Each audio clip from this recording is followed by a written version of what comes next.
G'day. In modifying the undersized handles on my chuck keys for a bit more comfort, I created a very handy soft hammer for the lathe. Take a look. At just 6mm diameter, these handles are so very hard on your hands. If you make 200 parts, if you get that far, you certainly won't make 200 tomorrow. So I added some larger Delrin handles that were just so much easier on our hands. Unfortunately, the key square on the end of the chuck key is also 6mm, and it breaks off and breaks off and breaks off, and it did that 6 times. The other 3 have all been fitted with the larger handles.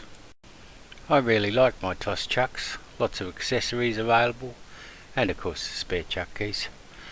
But Pratt Burnett use a 8mm square, and I believe Bison brand use a 9mm square.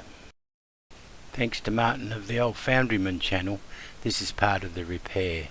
It's just an M8 cap screw with the head removed and a square milled on the end, then jammed into a threaded hole until it will go no further.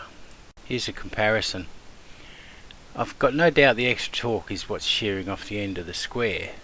This modification allowed my wife to make thousands of parts with me, and it just let her feel comfortable that the part wasn't going to come flying out because she couldn't do the chuck up tight enough without breaking her hands.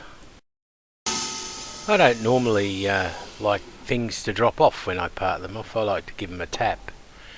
That way they don't drop into the chuck jaws and get damaged. I mean, you've just finished the darn thing. The last thing you want is to get them damaged at that point. You've just spent 2 minutes making it and $1 on the material.